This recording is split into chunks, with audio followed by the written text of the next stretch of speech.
los fármacos que se usan para controlar dolor, inflamación y fiebre. Entonces son varios grupos farmacológicos que van a servir este objetivo y van a ver que una base importante para entender este contenido es el eicosanoides, que ya hemos visto, que ya conocemos, que ya sabemos. Entonces vamos a hablar de los AINES, pero no solo de los AINES, sino también de los opioides y de otros fármacos importantes para la inflamación. ¿Usted recién escuchó?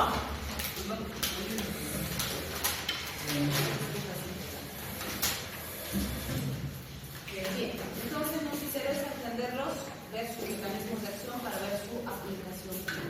¿Sí? Entonces, cuando hablamos de la estrategia terapéutica del abordaje de un paciente que llega con dolor, inflamación, fiebre, tenemos dos objetivos importantes a aplicar, podríamos decir, y que están en relación también a lo que necesito conseguir en ese paciente, en el entendido de que estos pacientes, si bien vienen porque sienten dolor, molestia, incomodidad, pueden tener un problema de base que es el responsable de ese dolor, de esa incomodidad. Entonces tengo que analizar. Por ejemplo, siempre les digo, si llega un paciente que me dice que se ha torcido el tobillo al subir las gradas o al bajar las gradas y está con el tobillo inflamado, hinchado, le duele, no puede pisar, etc., voy a hacer el tratamiento del cuadro agudo, pero sé que ha habido un traumatismo que ha generado esas molestias. Entonces, una vez que el paciente recupere, va a estar bien, no necesita hacer un tratamiento permanente o seguir recibiendo fármacos para manejar esa afección. En cambio, si viene un paciente con las mismas molestias, igual está su tobillito inflamado, igual está doliendo, le duele al caminar, no puede pisar, tocamos y está caliente, etc., pero me dice que no se ha lastimado, no se ha torcido, no se ha golpeado, no ha tenido ningún traumatismo en la zona, pero me da la información de que tiene artritis reumatoide. Entonces yo sé que la causa del problema de este paciente no ha sido un trauma, una lesión aguda, sino que es una enfermedad crónica que además no tiene una cura específica y que el paciente tiene que hacer un tratamiento constante, ¿sí? Entonces es muy importante analizar y verificar estos elementos de forma significativa, ¿sí? En ambos pacientes, mi objetivo inicial es aliviar los síntomas y mantener su función.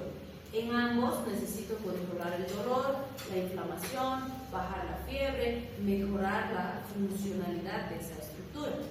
Pero en el primero, una vez que haga esto, el problema va a desaparecer. En cambio, en el segundo no va a desaparecer. Necesito tratar el problema inicial, es decir, las complicaciones que tiene este paciente. Es decir, tratar la enfermedad de base, que además ya sé que no lo puedo curar, pero sí le puedo dar más calidad de vida. Entonces, ¿qué voy a hacer? Para lo primero, voy a usar AINES, por eso es una de mis herramientas más útiles, que me van a servir para manejar el dolor, la inflamación, la fiebre principalmente. Si los AINES fracasan, tengo alternativas. Puedo recurrir a los glucocorticoides, que son más potentes que los AINES, pero que son también o tienen más bien más efectos adversos, porque vamos a ver que actúan en una vía más alta o en un punto más alto de la misma vía metabólica. Y si no fuera suficiente el corticoide, o bueno, la desventaja del corticoide es que como es más tóxico, no lo puedo usar por periodos muy largos de tiempo, porque va a deteriorar la salud del paciente. Entonces, sí me van a modificar el ciclo de la enfermedad, pero no debo usar los periodos largos de tiempo.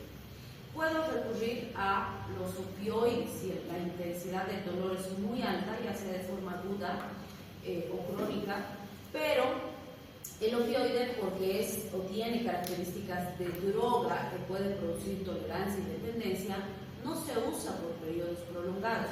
Entonces, voy a usar, pero por periodos cortos de tiempo. Y en los pacientes con la enfermedad crónica, voy a recurrir a los fármacos, también conocidos como fármacos modificadores de la enfermedad. O van a encontrar libros que nos dicen fármacos modificadores de la enfermedad reumática, porque justamente han sido diseñados pensando en la artritis reumatoide, pero hoy en día esos fármacos se usan en todas las enfermedades autoinmunitarias que tenemos, ¿sí? Entonces, los fármacos ciertamente sí se caracterizan por ser fármacos más tóxicos, porque para producir sus acciones necesitan modificar profundamente la información genética de la célula. Necesitan bajar de forma significativa la respuesta inmune del paciente, ¿sí? Entonces es muy importante considerar esos elementos porque de hecho el fármaco puede ser más tóxico a largo plazo. Sin embargo, cuando lo utilizamos como fármaco, la forma y la dosificación que utilizamos nos permite tener muy buenos resultados con mínimos efectos adversos, ¿sí? Pero en cada fármaco hay que probar la tolerancia del paciente. A algunos no les cae muy bien, les produce mucho malestar, entonces hay que ir viendo qué es mejor para el paciente. Pero el fármaco, ¿qué nos va a permitir hacer? Como el sistema inmune del paciente es el responsable de la destrucción masiva de sus tejidos, a largo plazo en las artritis el pacientito tiene deformación de sus deditos, ya no tiene fuercita para agarrar las cosas, entonces se va deteriorando su calidad de vida, porque cada vez puede hacer menos cosas, ¿sí? A veces le dificulta hasta poder comer, poder agarrar algo porque se deforman sus huesitos y sus cartílagos gracias a su sistema inmune, porque es su propio sistema inmune que se ha equivocado y que está destruyendo sus tejidos, ¿sí? Entonces, ¿qué tengo que hacer con estos fármacos, con estos corticoides? Literalmente tengo que bajar la capacidad funcional de su sistema inmune. No puedo eliminar el sistema inmune porque lo necesito, ¿sí? Necesito que me proteja de otras infecciones, pero sí puedo bajar su capacidad funcional y en vez de que funcione al 100%, hacer que trabaje al 80%, al 70%, ¿sí? Y fíjense, es un balance bien sensible, bien delicado. ¿Por qué? Si me excedo con la supresión del sistema inmune, expongo al paciente a otras infecciones. Pero si no suprimo un poco el sistema inmune, va a destruir aceleradamente y muy rápido sus estructuras. Entonces, en menos años va a perder funcionalidad del paciente. Entonces, tengo que tratar de equilibrar eso, que no me destruya tan rápido, que el paciente tenga más calidad de vida, conserve parcialmente sus funciones y que el sistema inmune todavía me siga protegiendo de otras infecciones, ¿sí? Entonces eso hacemos con fármacos. Y en el capítulo de Aines que tenemos en el Capsum, también nos habla de gota como una enfermedad importante cuando hablamos de Aines. Entonces vamos a ir revisando eso. Esta vía metabólica ya la conocen, ¿no es cierto? La hemos visto en el capítulo anterior, en gliposanoides. Sabemos, por ejemplo, que a partir de los fosfolípidos de membrana vamos a formar el ácido araquidónico. Hemos dicho que la fosfolipasa 2 es la enzima que permite esa conversión y a partir del ácido araquidónico se activa la ciclooxigenasa, la lipoxigenasa, también la epoxigenasa, pero para controlar dolor y demás, para este capítulo no necesitamos recordar a la epoxigenasa, por eso no está, solo están estas dos, pero ya sabemos que no son solo esas dos. También recordamos que por la ciclooxigenasa se producen todas las prostaglandinas y sus subtipos, prostaglandinas, prostaciclinas y además los tromboxanos, ¿sí? Y estos mediadores son responsables de la aparición de dolor, fiebre e inflamación en el paciente, ¿sí? De ahí que vamos a entender que cuando quiero tratar en un paciente dolor, inflamación y fiebre, aquí es donde necesito actuar, ¿sí? Además, recordamos que los leucotrienos nos van a ayudar o van a participar también como mediadores de inflamación, de reacciones de hipersensibilidad como las alergias, el asma y demás.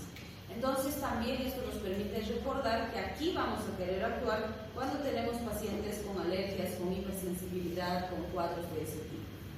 Además, recordar que cuando hablamos de los AINES, que vamos a ver como nuestro principal grupo para controlar dolor, inflamación, fiebre, los AINES bloquean la COX, ¿sí?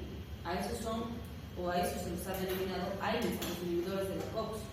Sin embargo, con el tiempo se ha ido siendo más finos, podríamos decir, para la determinación de estos elementos, porque se ha visto que la ciclooxigenasa se divide en COX-1 y COX-2 y resulta que la COX-1 es la que está ligada con todo esto, en cambio la COX-2 no, y la COX-2 está ligada también con algunos elementos relacionados a respuestas agudas. Entonces, como hemos visto en eicosanoides, hay diferencias entre COX-1 y COX-2.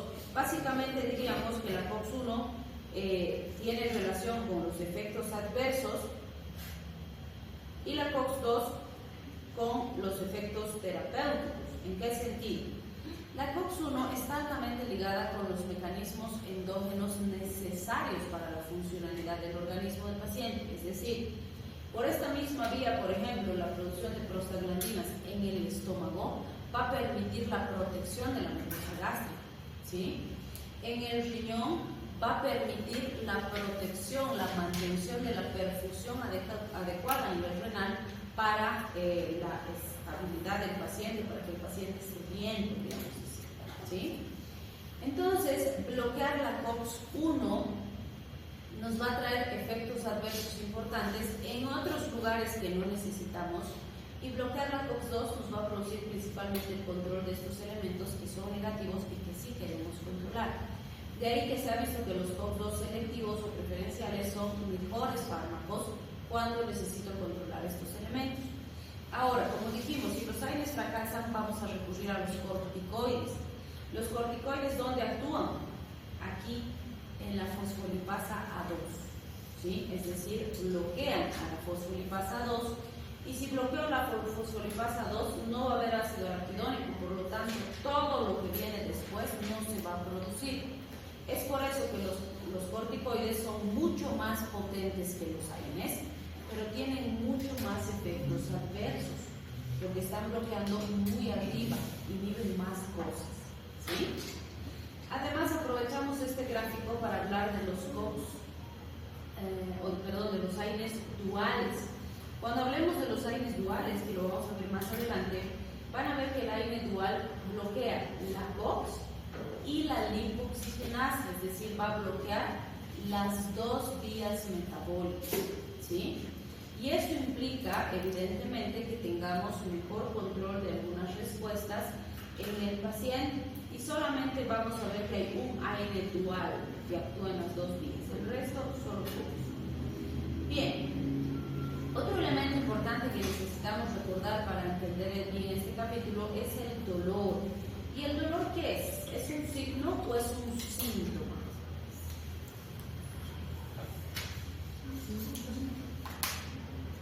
Es un síntoma, ¿no es cierto? Porque el paciente me dice que le duele. ¿Puedo verlo al paciente que se está doblando de dolor? Sí, pero no sé si es real, ¿sí? No sé si de verdad está sintiendo o está fingiendo o me está diciendo algo. Además, el paciente me puede decir que le duele mucho, y si hacemos una escala de dolor resulta que no es un dolor tan intenso. O hay pacientes que están con un dolor súper intenso y me dicen, me duele un poquito, ¿sí? Entonces, eso es realmente subjetivo, pero nosotros, para tratar de entender si el paciente realmente está con alguna alteración importante o está presentando algún elemento significativo, lo que vamos a hacer es tratar de objetivizar esa sensación. Y para objetivizar usamos las escalas de Likert, que nos dicen, ¿no? O cuando le decimos al paciente, vamos a hacer una escala del 0 al 10 y vamos a decir que 0 quiere decir que no siente dolor, y 10 que le está doliendo, pero pues de altísima intensidad, insoportable. Entonces, de 0 a 10, ¿cuánto le duele? Puede ser que un pacientito me dice, me duele 2, o sea que es un dolor leve, podría decir, ¿no? O me dice, me está doliendo 6, entonces es moderado, bastante significativo ya. O entre 7 y 8 decimos severo, y entre 9 y 10 sería insoportable. Entonces, estas escalas nos ayudan a tener una visión más objetiva de la intensidad del dolor que está percibiendo el paciente. Pero a pesar de eso, sigue siendo subjetivo, porque, como decíamos, ¿no? Si pusiéramos en dos monitores a dos pacientes que tienen una intensidad de dolor igual, uno me puede decir que siente 2 y el otro me puede decir que siente 8 con la misma intensidad de dolor, ¿sí? Porque cada uno percibe el dolor de forma diferente. Hay pacientes más sensibles, hay pacientes que son sumamente intolerantes al dolor y hay pacientes que son muy resistentes. ¿no? Y que realmente aguantan niveles o soportan niveles muy altos de dolor. Entonces nos va a ayudar para entenderle al paciente, pero no es exacto, ¿sí? Y ese dolor o esa sensación que el paciente percibe como dolor está asociada a la estimulación de nociceptores que pueden ser secundarios a una lesión a nivel del sistema nervioso central, o también pueden ser secundarios a otro tipo de procesos y demás. Van a ver que siempre usamos el término de somatización. Un paciente que tiene una aflicción grande a nivel emocional, por ejemplo, puede somatizar dolor físico, aunque no exista una causa específica que haya generado ese dolor, ¿sí? Entonces, son elementos importantes que también debemos considerar. Entonces, ¿qué voy a hacer cuando tengo un paciente con dolor? Voy a usar analgésicos. Y dentro de los analgésicos tengo los narcóticos opioides, que han sido diseñados para controlar dolor de gran intensidad, que en general tienen un origen profundo, visceral, en músculo esquelético, y por eso es que amerita el uso de un narcótico. O también voy a usar los AINES. Y en general esto es a lo primero que echamos mano, vamos a decir, cuando tenemos un paciente con dolor. Primero usamos AINES. Si los AINES no funcionan, recién pasamos a opioides, ¿sí? O a esteroides. Pero sí es importante considerar que obviamente siempre depende de cómo llega el paciente.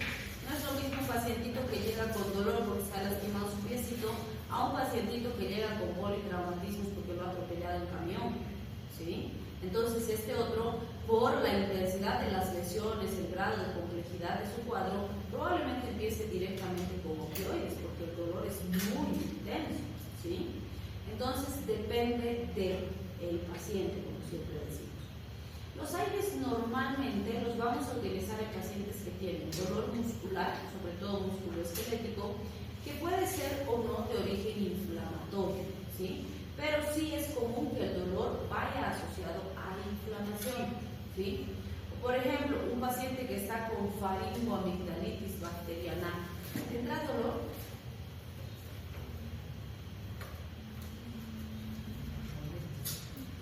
Tiene una infección bacteriana en su garganta, ¿tendrá dolor? Sí, porque ese proceso infeccioso se acompaña de inflamación, y esa inflamación va a hacer que algo tan sencillo como tragar su salivita o hablar le genere dolor en ese tejido que está inflamado, ¿sí? Además, el cuadro infeccioso puede hacer que se liberen neurotransmisores, señalizadores químicos que van a hacer que el paciente tenga dolor de cabeza porque está con un proceso infeccioso, ¿sí? Entonces, vean, sí es común que los cuadros inflamatorios, como infecciones virales, bacterianas y demás, también se asocien a dolor, ¿sí? Bien, entonces vamos a empezar con el grupo de los analgésicos opioides. Los analgésicos opioides se llaman así porque son derivados de la planta del opio. La planta del opio la conocemos como Papaver somnífero, ese es su nombre científico. Entonces, la planta del opio, fíjense, nos ha permitido sintetizar varias sustancias como la morfina, que la usamos en terapéutica para controlar dolor, la codeína, que la usamos principalmente como antitusivo por su efecto en el centro de la tos, la tebaína, de la cual origina la heroína, que no las usamos en terapéutica, estas son drogas de abuso, pero sí existe un mercado bastante pesado, vamos a decir, para la heroína, y a nivel mundial se consume y hay bastante población adicta a la heroína, ¿sí? Y obviamente si tengo un paciente que es consumidor de heroína y yo necesito darle un opioide como la morfina porque ha tenido un accidente y tiene mucho dolor, no va a funcionar, vamos a tener tolerancia cruzada, ¿sí? También podemos mencionar la noscapina, que se ha utilizado como analgésico en ciertas épocas. Y no podemos dejar de mencionar en este grupo a la famosa droga zombie, que es un fármaco que usamos en hospitales, pero que ha producido y produce actualmente problemas de salud serios y de adicción, porque se hizo fraude en la presentación de ese su proceso en los 20 años que hemos dicho que se estudia cada fármaco. Se falsificaron varios datos.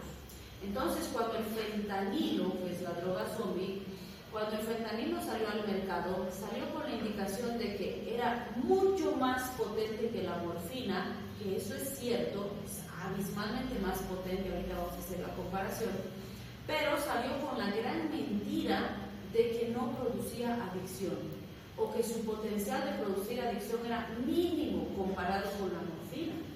Y ese cuento además se lo contaron al personal de salud.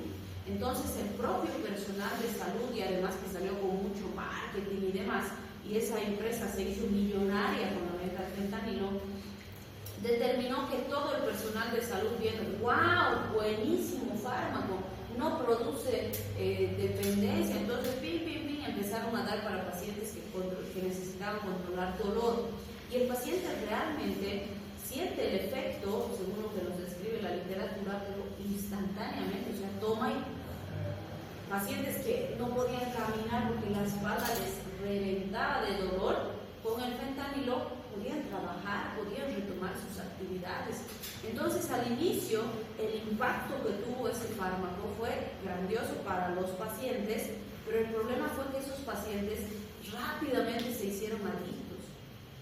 Entonces empezaron a consumir, como todo adicto, cuando uno empieza a consumir y aparece la intolerancia y la dependencia, empieza a descuidar y a degenerar como persona, ¿sí? Entonces, pacientes que eran completamente funcionales, padres de familias responsables, trabajadores ejemplares, etc., empezaron a degradar, ¿sí?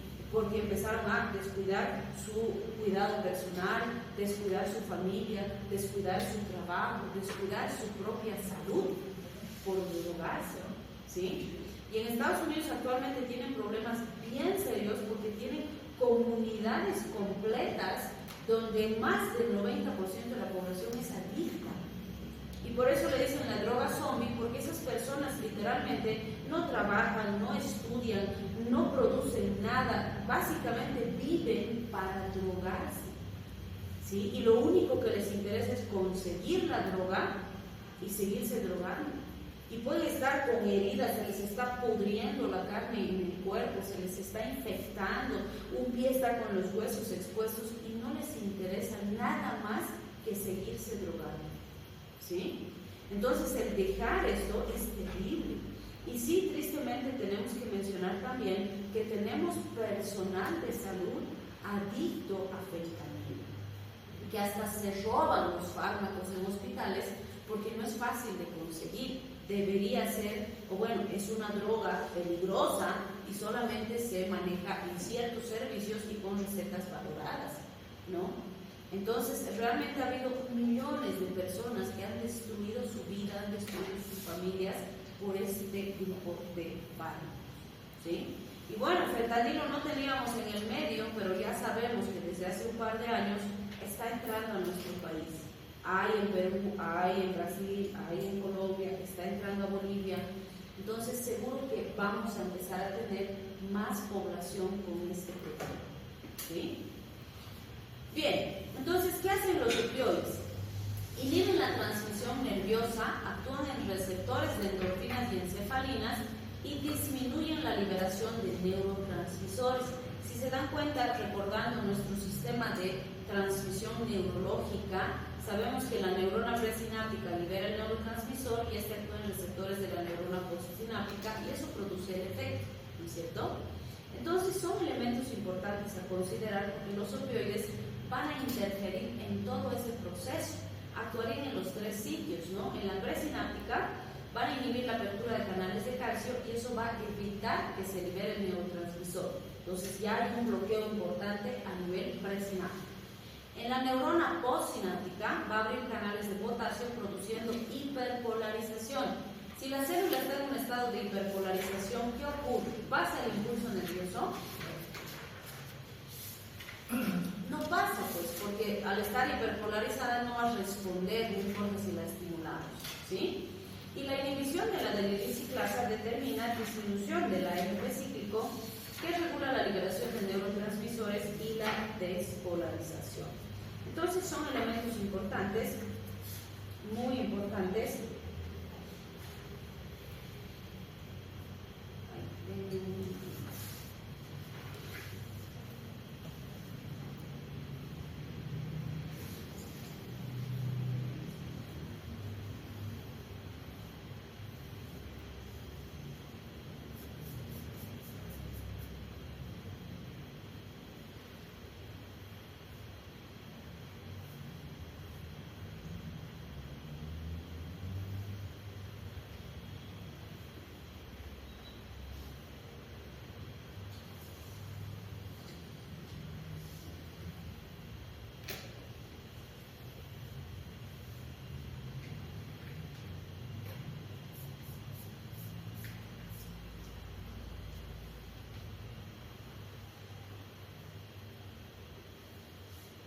Bien, entonces fíjense, si alteramos la regulación de liberación de neurotransmisores, la despolarización, entonces vamos a tener elementos también que estén relacionados pues a esta respuesta. Entonces fíjense, en todos los sitios el objetivo del opioide es bloquear la transmisión del impulso doloroso. Y realmente es así de significativo su efecto, pero hay que tener mucho cuidado con la adicción, ¿sí? Porque su potencial de generar adicción es altísimo. Entonces, usar cuando lo necesitamos. ¿Dónde van a actuar los receptores opioides? Sabemos que nosotros tenemos receptores opioides, los receptores mu, kappa y delta, ¿sí? Entonces, los receptores mu van a producir analgesia, miosis, bradicardia, hipotermia, depresión respiratoria. De todos estos, lo que queremos es la analgesia, todo lo demás es efecto adverso, ¿sí? Kappa, analgesia, miosis, disforia, alucinaciones, sedación, depresión del reflejo flexor. Otra vez, lo que queremos es analgesia, todo lo demás es peligroso.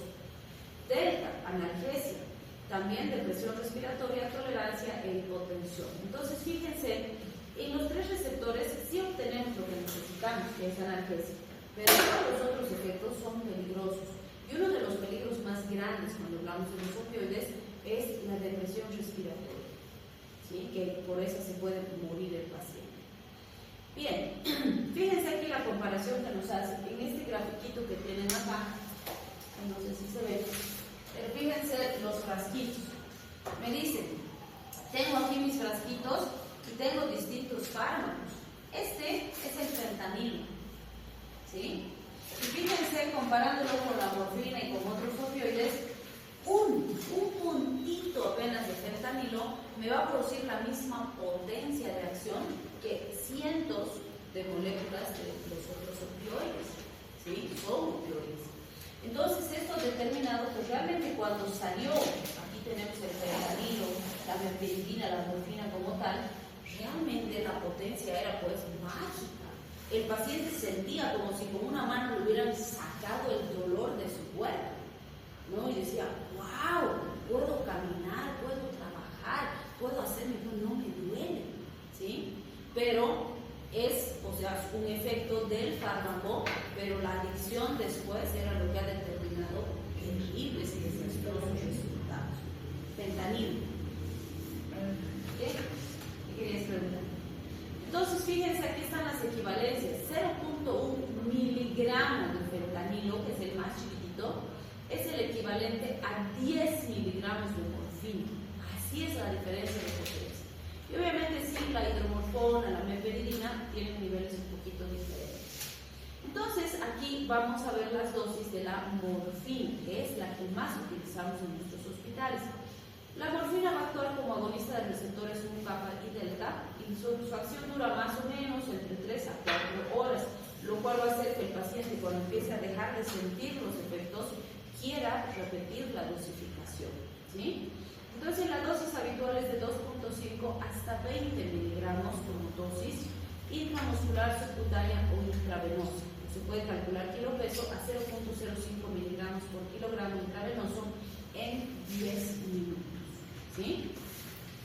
En niños se usa de 0.1 a 0.2 miligramos por kilogramo, ya sea subcutáneo o intramuscular, recordando que el uso pediátrico es muy cuidadoso, hay que tener más cuidado todavía, pero sí en casos donde el dolor es de alta intensidad vamos a necesitar recurrir a los opioides. Lo ideal es usar las dosis más bajitas que nos produzcan la eficacia que necesitamos. Si con 2.5 mantengo estable a mi paciente, no necesito darle más, ¿sí? Por ejemplo, en algo que usamos bastante morfina en nuestros hospitales es en los accidentes arácnidos, ¿sí? En las mordeduras por viuda negra. ¿Conocen la viuda negra? Sí. ¿Es peligroso su veneno? Sí. Uno de los peligros. ¿Qué? Sí es, o sea, produce una neurotoxina, la alfa-latrotoxina. Pero en general, con medidas de soporte, si la inoculación no ha sido demasiado significativa, el paciente va bien. Lo más complejo en esos pacientes es tratar el dolor. porque tienen un dolor que además es ascendente, empieza en miembros inferiores, llega al abdomen y el paciente llora de dolor, ¿sí? Entonces lo que hay que controlar en estos pacientitos es el dolor y van bien, ¿sí? Evidentemente si tenemos el antiveneno es maravilloso, porque en 2 horas ese paciente va a estar bien.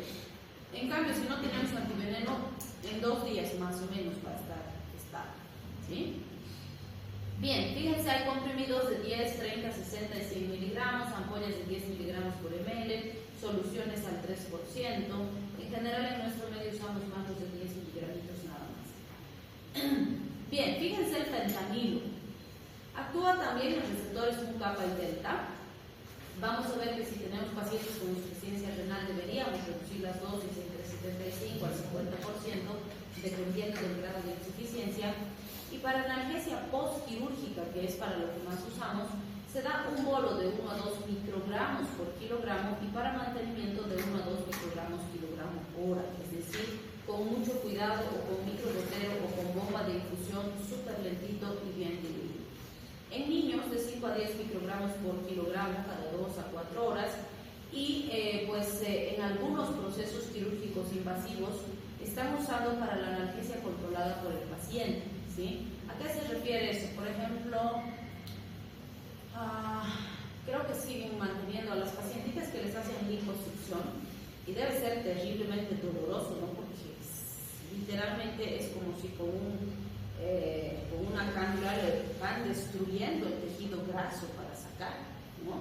Entonces queda moreteado todo el abdomen de la pacientita cuando termina la cirugía y dicen que duele bastante. Entonces, ¿qué hacen? Tiene una jeringa así que está conectada con una sondita muy delgadita y la sondita está conectada a la columna de la pacientita.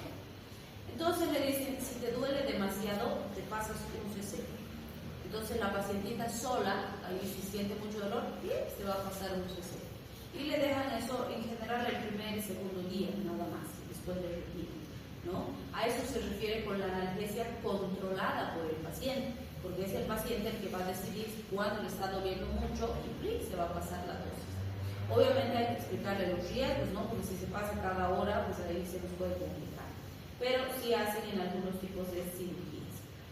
Bien, tenemos ampollitas de 0,5 miligramos en 10 ml y de 50 microgramos por ml, además de ampollas de 0,1 miligramos en 2 ml. Bien, el tramadol, no podemos dejar de mencionarlo porque, bueno, el tramadolcito podríamos decir es dentro del grupo de los opioides al que menos miedito le tenemos, confiamos un poco más en él, ¿sí? ¿Por qué? Es agonista débil del receptor SMU, pero ya no actúa en kappa y delta. También inhibe la recaptación de serotonina y de norepinefrina. Produce muy buen efecto analgésico, pero es menos peligroso que los otros opioides. Entonces este es el que más se usa, sobre todo para administración oral. Y tenemos unas combinaciones maravillosas de tramadol con paracetamol, ¿sí? Por ejemplo, hay una marca que se llama Tambol Forte, que tiene tramadol con paracetamol ya combinado. Es mágico para el paciente. Le podemos dar por vía oral, pero tenemos que recomendarle muy bien. Solamente si el dolor es muy intenso, no está funcionando este otro que estamos usando, entonces te tomas un tamborcito, ¿sí? O en cuadros donde realmente hay mucho dolor para la primera fase y el control, tambor, y luego usamos otro fármaco que nos mantenga el efecto. Lo que tenemos que tener cuidado es que si bien el tramadol es más seguro que los otros, sigue siendo opioide, entonces sigue habiendo el riesgo de tendinitis, ¿sí? 100 miligramitos cada 6, cada 8 horas intramuscular lentito y diluido si usamos ampollitas, 20 gotitas cada 4 horas si usamos las gotitas, 100 miligramos cada 12 horas si usamos comprimidos para administración oral y si hay comprimidos de 50, ¿sí? También 150. Nuestro medio el más usado es el de 100, ¿sí? Y en niños 1 miligramo kilogramo dosis con mucho cuidado, no es un fármaco de uso habitual, solo en casos muy particulares.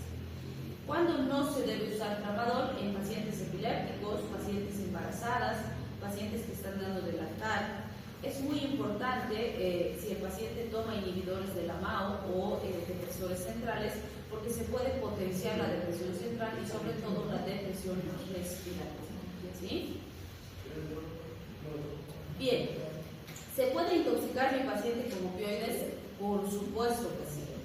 Entonces, en un adulto normal, fíjense, y que no tiene dolor, más de 120 miligramos ya puede producir toxicidad. Y fíjense, esto es importante porque obviamente hemos dicho que tenemos, por ejemplo, en el tramador comprimidos de 150 miligramos, ¿sí? Pero se debe usar cuando hay dolor. Si un paciente que no tiene dolor, no tiene molestias, no tiene sintomatología toma, esas pequeñitas dosis ya pueden ser tóxicas, ¿sí? Algunos lo usan como droga. Claro. Lo mezclan con spray y eso se le llama Lin. Eso lo ocupan como droga. ¿Qué le llaman? Lin. El LIN usa jarabe para la tos. Claro, pero al no tener jarabe como para la tos, Ajá. la codeína, ocupan el tramador de 500, le echan así un litro de spray, se lo toman igual y tienen un efecto que tiene. Wow. Nuevo dato. Interesante. Muy interesante porque evidentemente van a ver, y vamos a llegar a eso, la codeína que pertenece al grupo de los opioides, que es opioide, nadie la controla porque se usa principalmente en jarabe para la tos. Y eso que determina que pues se abuse, porque primero que con el alcohol se potencian los efectos de los opioides, ¿no? Y ese trago se ha usado siempre porque nadie controla el jarabe para la tos, y sí mezclan spray con jarabe para la tos y algún trago, y este es el famoso LIN. Y yo siempre les digo, ¿y toman un vasito y luego se van? No, toman varios vasos y es un opioide, ¿sí? Entonces el riesgo principal ahí es la depresión respiratoria. Y fíjense, nos está comentando su compañero, que eso yo no sabía, por ejemplo, que sustituyen la codeína con tramadol. Entonces es peligroso, ¿sí? Y están usando. Entonces fíjense, la triada clásica de una intoxicación por opioides, ¿cuál es? La miosis, las pupilas de verdad llegan así puntiformes, que parecen puntitos chiquititos, bojito. Sin embargo, si no hay miosis, no pueden descartar una intoxicación por opioides porque puede ser que ha mezclado con otras drogas, ¿sí? Entonces es habitual que esté presente, pero si no está, no hay que descartar que no estén por ahí los opioides. Lo más típico y más importante, y además más peligroso con las intoxicaciones opioides, es la depresión respiratoria. Entonces, estos pacientes pueden llegar con frecuencias respiratorias de 2, 4 respiraciones por minuto. A veces respiren 2 veces por minuto no más. Es súper lento. A veces parece que el paciente no respirara y yo sé que no está respirando, pero no respira porque realmente es lento, ¿sí? Y uno de los riesgos mayores es que nos haga un paro respiratorio, ¿sí? Puede haber edema pulmonar acompañando la depresión respiratoria y obviamente va a haber pérdida de la conciencia. El paciente puede entrar en un estado de coma y se muere. Entonces, esto es lo típico, que puede ir acompañado de otras cosas, claro que sí. Depende de qué más ha consumido, cuánto ha consumido, etc. Entonces, sí tenemos un antídoto para la intoxicación aguda por opioides, que es la naloxona y la naltrexona. Son dos fármacos diferentes. En lo que varía simplemente es que la naloxona es parenteral y la naltrexona es oral, ¿sí? Nada más. Pero fíjense, si uso naloxona, le doy de 0.4 miligramos intravenoso cada 5, cada 10 minutos, a medida que vaya viendo la respuesta del paciente. Y para los niños 0.01 miligramos kilogramo intravenoso intramuscular o subcutáneo, ¿sí? Voy viendo cómo evoluciona. También en el caso de la naltrexona puedo usar 25 miligramos como dosis inicial y 50 miligramos por día, descansando los domingos en caso de mantenimiento. ¿En quiénes creen que haríamos este tipo de tratamiento? O sea, ¿a quién necesito seguirle dando el antídoto, entre comillas? A un paciente adicto a los opioides, ¿sí? O sea, este esquema oral no es para las emergencias, es para los pacientes adictos que estamos intentando que dejen de consumir, ¿sí? Entonces le doy una dosis todos los días, los domingos descansa y de lunes otra vez empieza, ¿sí? Eso en teoría hasta que deje de consumir.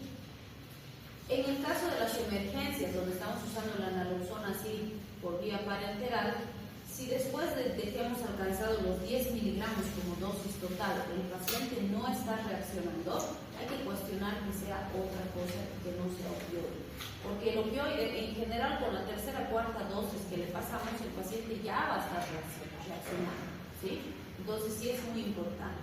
Obviamente, al mismo tiempo que pasamos el antídoto, es fundamental que la vía aérea esté permeable, que el paciente esté ventilando correctamente.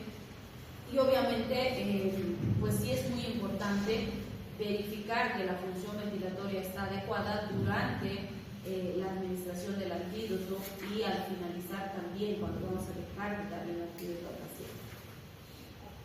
Bien, con eso habríamos hecho nuestra introducción rapidita hacia los opioides.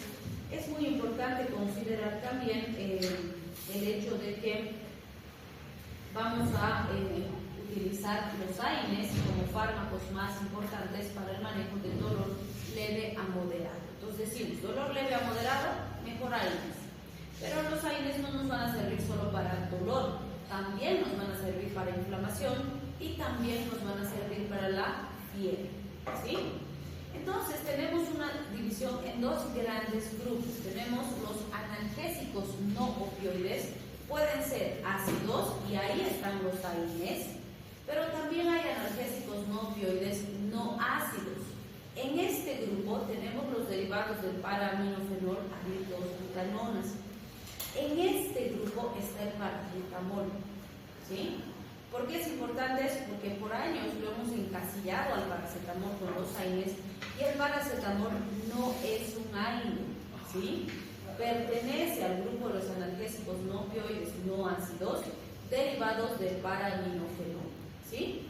En cambio, en el grupo de AINES vamos a hablar de los salicilatos, de los derivados del ácido propiónico, de los derivados del ácido acético, los derivados del ácido enólico, los inhibidores selectivos de la COX, ¿sí? Y además vamos a hablar de la dipirona, que no pertenece a ninguno de estos dos grupos y que también la han encasillado con los AINES, pero no es un AINE tampoco, ¿sí? También es otro analgésico que pertenece a un grupo particular. Bien, vamos a empezar entonces con los derivados del para-aminofenol, donde vamos a hablar del paracetamol. El paracetamol vamos a ver que es un potentísimo analgésico y antipirético, vale decir, si el problema del paciente es dolor o fiebre, el paracetamol es una excelente alternativa terapéutica. Pero el paracetamol no tiene acción antiinflamatoria. Primera razón por la cual no puede ser AINE, porque ¿qué son los AINES? Antiinflamatorios no esteroideos. Y el paracetamol no es antiinflamatorio, no sirve para inflamación, ¿sí? Una evidencia de esto es lo que hemos visto en pandemia. Al principio se estaba enfocando el manejo del paciente con COVID con antigripales. ¿Qué traen los antigripales? Paracetamol, ¿sí? ¿Qué nos dimos cuenta con la evolución de la pandemia? Que necesitábamos controlar la inflamación de forma temprana, porque los pacientes se estaban complicando por la inflamación. Y como solo les estábamos dando paracetamol, y el paracetamol no tiene efecto antiinflamatorio, no servía. Por lo tanto, se introdujo antigripal más ibuprofeno. El ibuprofeno, si es un AINE, tiene muy buena actividad antiinflamatoria y nos ha permitido mejorar el pronóstico y que menos pacientes se compliquen, ¿sí? Bien, cuando el paracetamol salió al mercado, fue uno de los pocos fármacos que han salido al mercado sin conocer con precisión su mecanismo de acción. No se sabía exactamente dónde actuaba, se creía que actuaba en la COX igual que los AINES, por eso también se lo encasilló con los AINES, pero no estábamos seguros exactamente de qué hacía. Resulta que a medida que han ido investigando y ahora ya se sabe que es inhibidor débil de la COX-1 y de la COX-3, pero que no tiene buena acción en la COX-2, ¿sí? Y justamente porque no tiene buena acción en la COX-2, no tiene potencia antiinflamatoria, que es lo que normalmente necesitamos.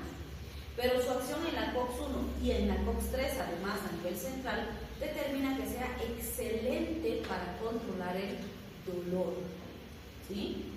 Entonces, además, vamos a ver que por esa falta de acción en la COX-2 también se presenta como una alternativa muy útil en pacientes donde los AINES son peligrosos. Por ejemplo, en los pacientes que tienen enfermedades hemorrágicas febriles, virales, como el dengue, está contraindicado el uso de AINES. ¿Por qué no se indica el uso de AINES? Porque los AINES también tienen efecto antiagregante plaquetario, ¿sí? Y pueden empeorar el riesgo de hemorragias en pacientes con hemorragias virales. Entonces, en ellos, ¿cuál es el fármaco de primera elección? Paracetamol. ¿Sí? Paracetamol. O por ejemplo, vamos a ver cuando veamos cardiovascular en los pacientes cardiópatas, los AINES tampoco se recomiendan usar porque hay riesgo de aumentar la presión arterial, disminuir la perfusión renal, hay complicaciones importantes a nivel cardiovascular. Se dicen, AINES no se debería usar en esos pacientes. ¿Pero qué se les da si les duele la cabecita, si tienen fiebre? Paracetamol, es más seguro, ¿sí? Entonces vean que el paracetamol es una gran herramienta, pero no es un AINE, ¿sí? La concentración del paracetamol es entre 30 y 60 minutos de administrado por vía oral. Se degrada por el hígado, usa sulfatación, glucuronidación y también las P450. Cuando usa las P450 es que produce este metabolito, el N-acetilbenzoquinona, o también conocido en otros libros como N-acetilbenzoquinonemina. Es lo mismo, es el mismo metabolito, ¿sí? Este metabolito nos interesa porque es el metabolito tóxico del paracetamol, ¿sí? Es decir, cuando este se acumula, porque en condiciones normales el glutatión lo convierte en ácido metabólico y lo elimina fácil del organismo. Pero cuando el glutatión se agota, y eso ocurre cuando las dosis son muy altas o cuando el hígado está enfermo y no hay suficiente glutatión, entonces este metabolito va a empezar a acumularse en el hígado y en el riñón. No es que solamente se puede acumular en hígado y riñón, se puede acumular en cualquier órgano del paciente, ¿sí? Pero su acumulación en hígado y riñón nos interesa más porque son los órganos de su preferencia, es donde primero va a ir a acumularse. Y su acumulación ahí nos puede producir necrosis centronuclear en el hepatocito o muerte celular y falla renal irreversible. Entonces, fíjense las dosis. El paracetamol usamos de 500 miligramos como dosis mínima y 1 gramo como dosis máxima. En el paciente pediátrico, la dosis es de 10 a 15 miligramos por kilogramo dosis. Y pues sí tenemos presentación en jarabes de 100 miligramos en 5 ml, gotas de 100 miligramos por ml, jarabes de 125 miligramos en 5 ml, comprimidos de 500, comprimidos de 1 gramo, tenemos todas esas presentaciones. Normalmente en los niños, si bien lo ideal es calcular kilo peso, cuando viene en goterito, la indicación es 1 gotita por kilo, ¿sí? Entonces les damos, si pesa 10 kilos, 10 gotitas, ya está, ¿sí? Entonces se facilita bastante para no tener que estar calculando, pero de hecho, calculando kilo peso y convirtiendo en gotas, debería salirnos lo mismo, o una dosis que esté dentro de ese rango, ¿sí? ¿Cuándo uso paracetamol? Para dolor y fiebre de leve a moderada intensidad, independientemente de la causa. Entonces vean, pacientes con cefaleas, mialgias, dolores puerperales van a ser útiles. Pacientes con intolerancia a los salicilatos es una mejor alternativa y es preferible en pacientes que tienen enfermedades hemorrágicas, úlceras pépticas, asma y niños, donde los AINES son más peligrosos, ¿sí?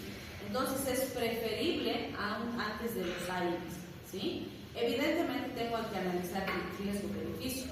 Si ha venido el enano que está resfriadísimo, está con una faringoamigdalitis terrible, y la mamá nos dice, toma su leche y vomita, come y vomita. ¿Por qué vomita un niño con un cuadro respiratorio? Porque la garganta está súper inflamada y está tan edematizada que come algo y le produce reflejo nauseoso, vómito, ¿sí? Entonces, a ese pacientito, si es bacteriano, por ejemplo, le voy a dar los antimicrobianos, pero el paracetamol solito quitará la inflamación. No, porque no es antiinflamatorio.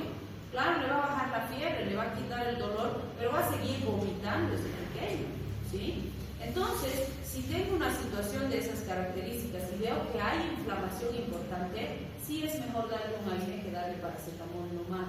O puedo combinar paracetamol con ibuprofeno, o solo darle ibuprofeno, que el ibuprofeno también le va a quitar la fiebre, también le va a quitar dolor, pero sí va a controlar la inflamación, ¿sí? Evidentemente vamos a ver que en los niños hay más riesgo de crisis asmáticas cuando usamos AINES, y hay que tener cuidado con el síndrome de Reye, pero el síndrome de Reye es exclusivo de ácido acetil salicílico.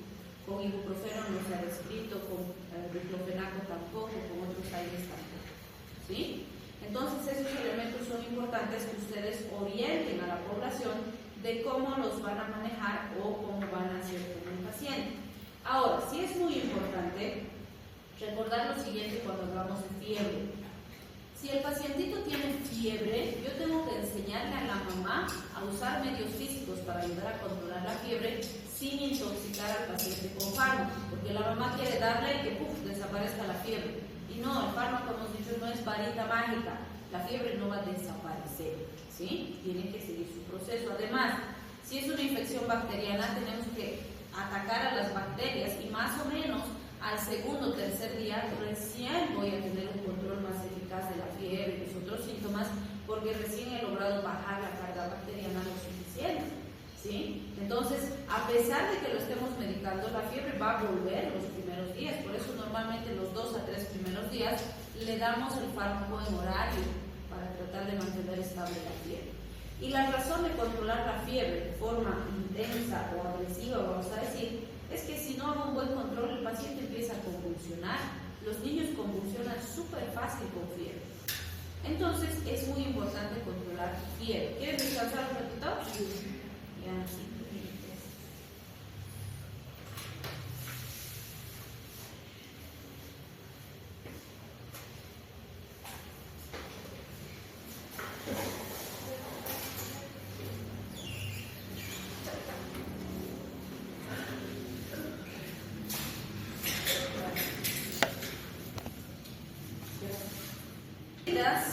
Entonces vamos a instaurar para ayudar con medios físicos a controlar la fiebre. ¿Qué le van a recomendar a su paciente?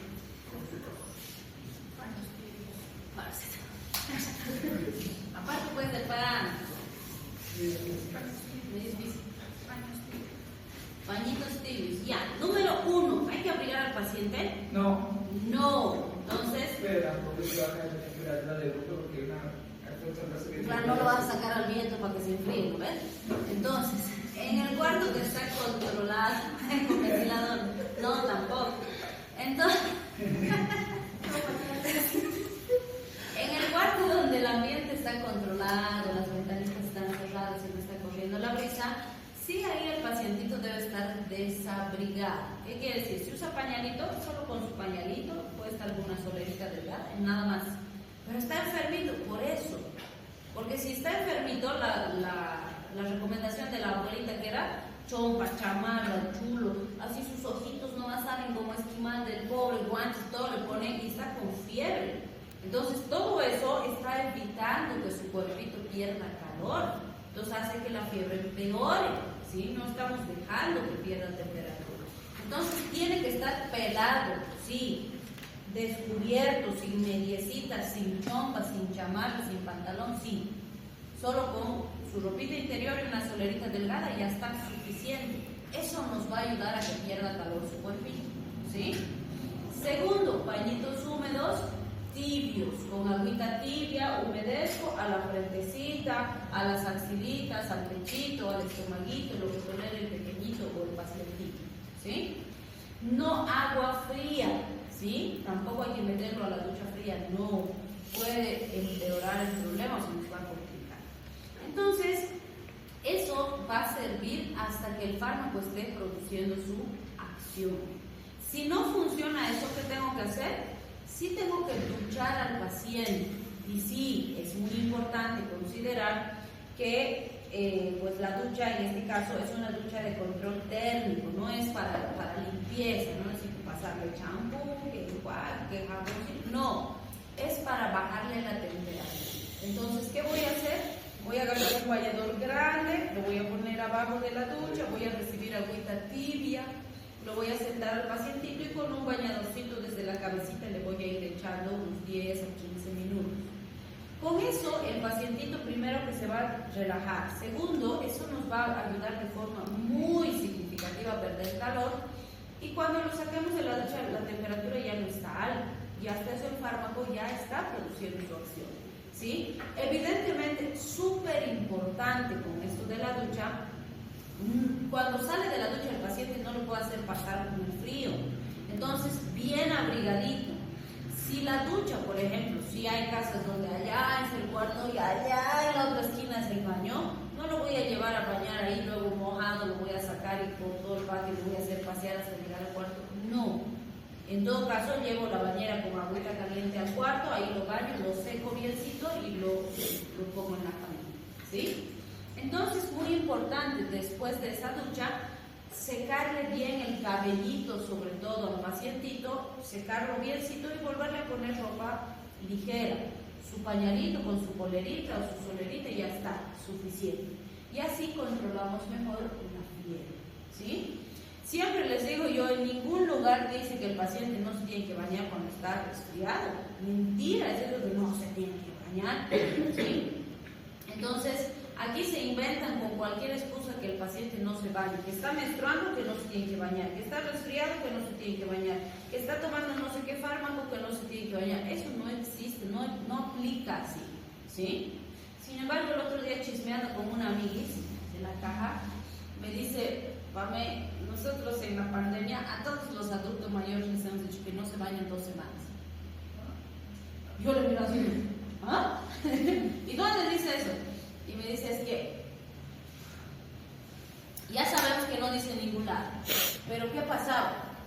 Todos los viejitos se bañaban y volvían con neumonía. Estábamos haciendo su tratamiento con COVID, estaba bien, se bañaba, aparecía con neumonía, hospitalizado y no sé qué. Al final le hemos dicho que no se bañen. De mugres no se van a morir. ¿Cómo? ¿Y la básica? ¿Cómo la vas a cama? Que se limpien con toallitas húmedas, sí, pero no ducha. Y me dice, entonces, sí, les hemos dicho que no se bañen. Y yo, ¡oh! Y me dice, es que no sabemos, pues, por ahí en su casa, como les digo, ¿no? Allá es el cuarto y allá es el baño, el viejito va, se baña y luego sale así mojadito como pollito y se nos complica ahí. Entonces, alguna influencia tiene que tener la ducha. Entonces, les hemos dicho que ya no se bañen y no se ha complicado tanto con neumonía. Y me dice, bueno, tienes razón, ¿no? Porque me dice, nosotros normalmente no averiguamos que si se baña allá, que si su cuarto es lejos, que si su baño está más allá para hacerles esa indicación. Creemos que ahí se complica, pero no sabemos, ¿no? Entonces yo me río y le digo, bueno, es que en el privado yo sí les pregunto. Le pregunto si su cuarto es lejos de su baño, si sale del baño con saltos, si se viste ahí, si no sé, yo le pregunto todo. Porque sí, en mi privado yo tengo el tiempo que quiera para cada paciente que atiendo. ¿Sí? Nadie me va a decir, si me tardo 2 horas con el Juanito, nadie me va a decir nada. Pero en el estatal no se puede, ¿no? Porque ellos tienen 13 minutos para cada paciente para hacer anamnesis, examen físico, hacer llenar todos los 1000 formularios que tienen que llenar, los libros de registro y demás, la historia clínica y todo, y claro, no nos alcanza el tiempo. Entonces, bueno, sí sé que en los seguros, a veces cuando están con cuadros respiratorios, sobre todo a los viejitos, les dicen que hasta que estén bien no se van. Que sí, tiene razón, de sucios no se van a morir, pero si se nos complica la parte respiratoria, sí. Entonces, valoren, vean, o sea, si vale la pena hacer esa recomendación, háganla. Pero si hacen una recomendación de este tipo, tienen que saber si el paciente tiene las condiciones para cumplir, como ustedes le están diciendo, sin que eso represente riesgo. ¿Sí? Entonces, es muy importante también ese aspecto. Bien, cuando hablamos de los AINES, vamos a ver que ciertamente, por el efecto que tienen en la COX, COX-1, COX-2, como hemos dicho, ese bloqueo de la COX es responsable de los efectos terapéuticos benéficos de los AINES, pero también de los efectos adversos que van a presentar estos. Y eso lo vamos a entender mejor recordando eicosanoides, ¿se acuerdan? En eicosanoides hemos dicho, si bien hemos hablado de todos los tipos de prostaglandinas, prostaciclinas, tromboxanos y demás, sabemos que las prostaglandinas D2, E2 y F2 están más ligadas a la vasodilatación. Vasodilatación es igual a aumento de la permeabilidad vascular, por lo tanto es igual a edema. ¿Y qué ¿Qué hay cuando hay inflamación? Edema.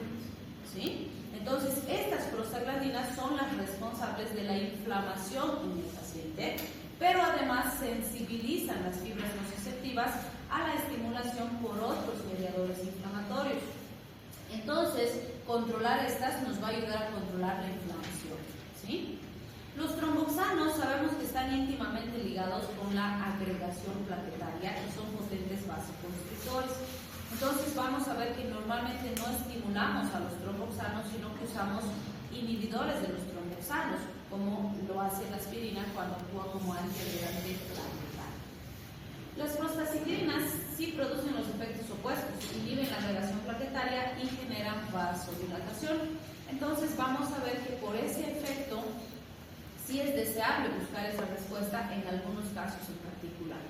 Y entre los leucotrienos, los B4 y los C4 hemos dicho que son los que más ligados están al aumento de la permeabilidad vascular, la quimiotaxis y toda la respuesta de hipersensibilidad, sobre todo a nivel respiratorio, incluyendo broncoespasmo.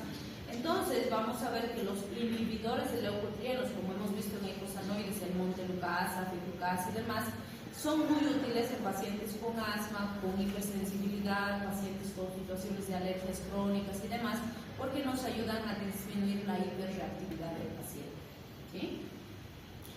Bien, y en resumen decimos las 4 A's de los AINES son las que nos van a permitir entender cómo estos fármacos son útiles y aplicables en varias situaciones patológicas. ¿Por qué decimos las 4 A's? Porque estos 4 efectos empiezan con A, ¿no? Analgésico, antipirético, antiinflamatorio y antiagregante plaquetario. Analgésico, que quita el dolor. Antipirético, que quita la fiebre. Antiinflamatorio, que quita la inflamación. Y antiagregante plaquetario, que elimina o evita la agregación plaquetaria. Entonces, estas son justamente las 4 aplicaciones clínicas más importantes de los AINES, ¿sí? Siempre que escuchen AINE, tiene que ser para algo de esto. Para esto uso los AINES. Sí tenemos efecto úrico-súrico, pero está con un color diferente, justamente porque no todos los AINES tienen efecto úrico-súrico, solo algunos de ellos. Pero sí se usan AINES en el tratamiento del paciente con gota, ¿sí? Entonces es importante entender eso porque en el paciente con gota el problema es exceso de ácido úrico. Y el efecto úrico-súrico, ¿qué hace?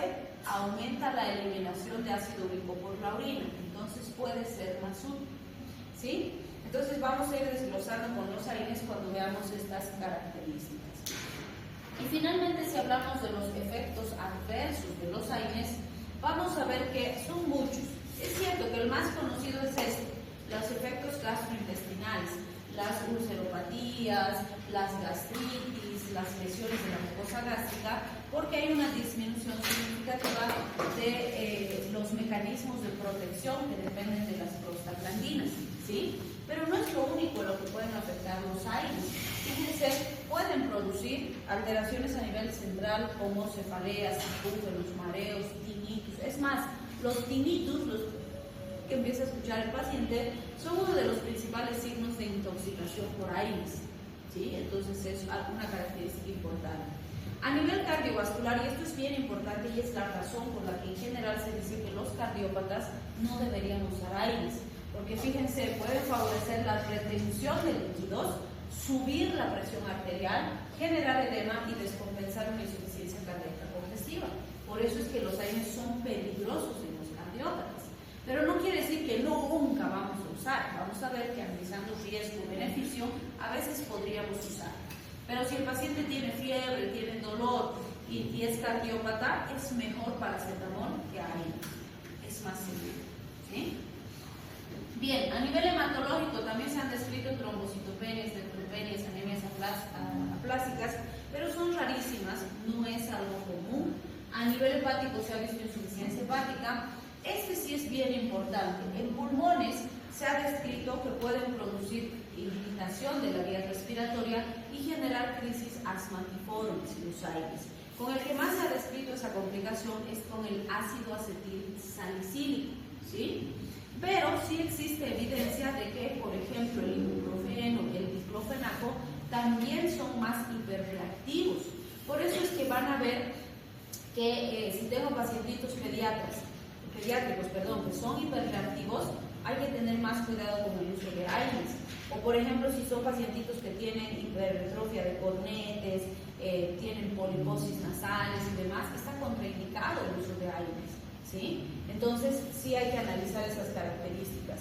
Y por supuesto, cuando hablemos del ácido salicílico, vamos a hablar también del síndrome de Reyer, que es característico del uso de AINES, específicamente ácido salicílico. Los rash, pruritos, edemas, reacciones de hipersensibilidad en piel también se pueden presentar, son raros, pero podrían presentarse. Y esta es la otra razón por la que hay que tener mucho cuidado en los cardiópatas.